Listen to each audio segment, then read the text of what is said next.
Bonjour, nous sommes toujours le samedi 26 juillet 2014, il est 10h33. Alors c'est vraiment flippant parce que à chaque fois que je vais devoir mettre en ligne un effort de lecture, je vais être dans le flip parce qu'hier et parce qu'il est déjà arrivé, qu'il y ait soit l'écran de la webcam qui devienne complètement gris, disant une erreur est survenue, et là l'enregistrement est complètement perdu parce qu'on n'a pas validé par arrêter l'enregistrement et mettre en ligne. Et même quand on valide arrêter l'enregistrement, voire mettre en ligne, comme je l'ai fait hier, eh bien il y a un truc bizarre qui se passe, et du coup la vidéo est perdue, donc c'est ennuyeux. En tout cas là, j'ai lu ce que je devais lire hier, et que j'ai lu pourtant 2 fois hier, et je dois continuer avec...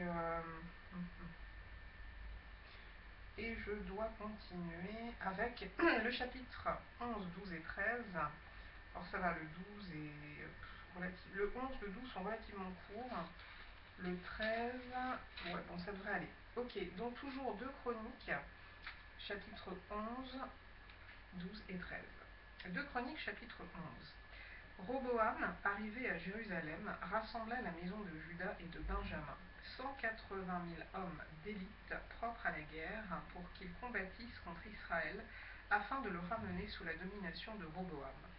Mais la parole de l'Éternel fut ainsi adressée à Shemaéja, homme de Dieu. Parle à Roboam, fils de Salomon, roi de Juda, et à tout Israël en Juda et en Benjamin. Et dis-leur, ainsi parle l'Éternel, ne montez point et ne faites pas la guerre à vos frères, que chacun de vous retourne dans sa maison, car c'est 2 par mois que cette chose est arrivée. Ils obéirent aux paroles de l'Éternel, et ils s'en retournèrent, renonçant à marcher contre Jéroboam. Roboam demeura à Jérusalem, et il bâtit des villes fortes en Juda. Il bâtit Bethléem, Étam, Tekoa, Beth-Tsour, Soko, Adoulam, Gath, Marécha, Ziph, Adoraïm, Lachis, Azeka, Tsoréa, Ajalon et Hébron, qui étaient en Juda et en Benjamin. Et il en fit des villes fortes.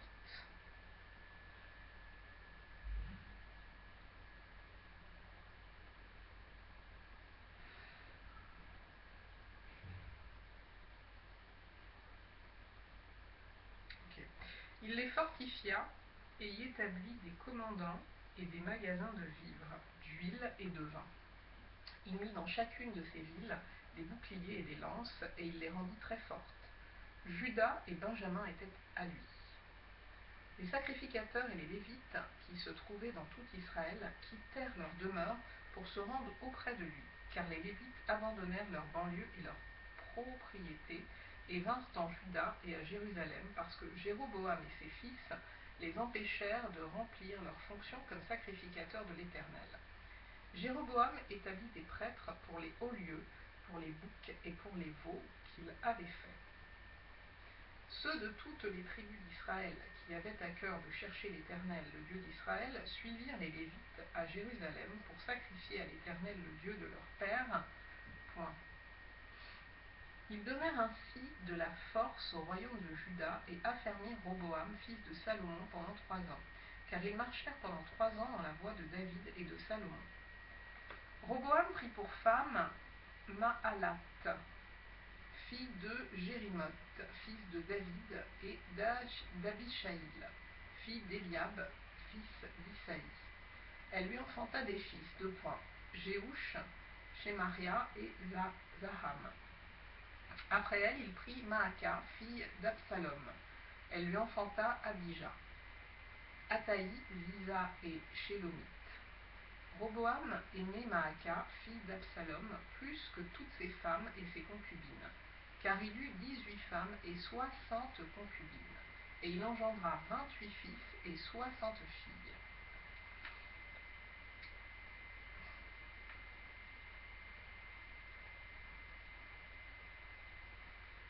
Roboam donna le premier rang à Abijah, fils de Maaka, et l'établit chef parmi ses frères, car il voulait le faire roi. Il agit avec habileté en dispersant tous ses fils dans toutes les contrées de Juda et de Benjamin, dans toutes les villes fortes. Il leur fournit des vivres en abondance et demanda pour eux une multitude de femmes. Chapitre 12. Lorsque Roboam se fut affermi dans son royaume et qu'il eut acquis de la force, il abandonna la loi de l'Éternel et tout Israël l'abandonna avec lui. La 5e année du règne de Roboam, Shishak, roi d'Égypte, monta contre Jérusalem parce qu'ils avaient péché contre l'Éternel. Il avait 1200 chars et 60 000 cavaliers. Et il vint d'Égypte avec lui un peuple innombrable, des Libyens, des Sukiens et des Éthiopiens. Il prit les villes fortes qui appartenaient à Juda et arriva jusqu'à Jérusalem. Alors Shemaéja, le prophète, se rendit auprès de Roboam et des chefs de Juda qui s'étaient retirés dans Jérusalem. Je reprends cette phrase.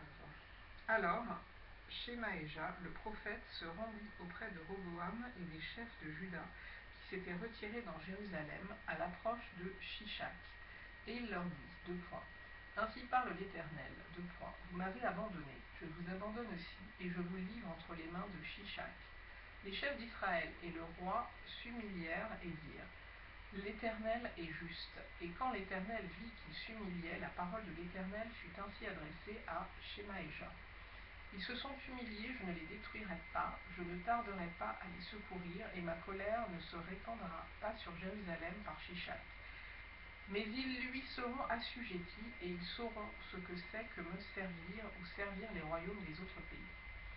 Shishak, roi d'Égypte, monta contre Jérusalem. Il prit les trésors de la maison de l'Éternel et les trésors de la maison du roi.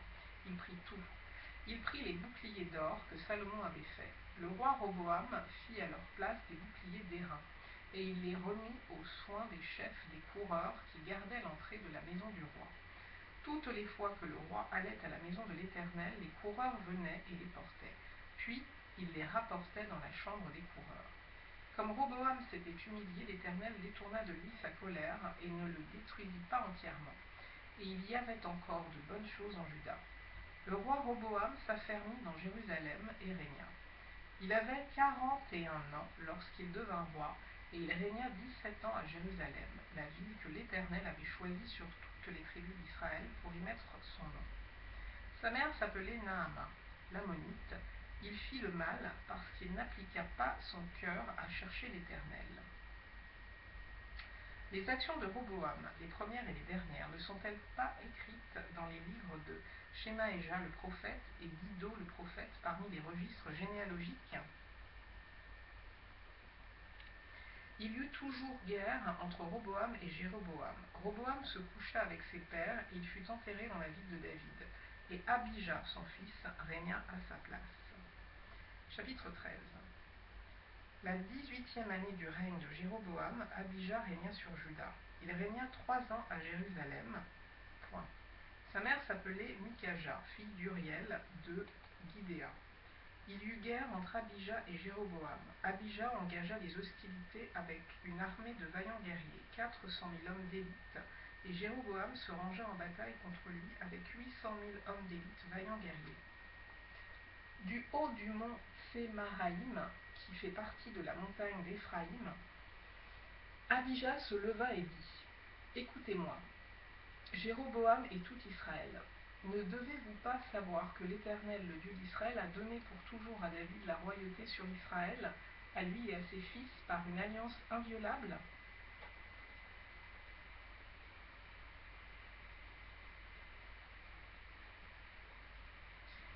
Mais Jéroboam, fils de Nébat, serviteur de Salomon, fils de David, s'est levé et s'est révolté contre son maître.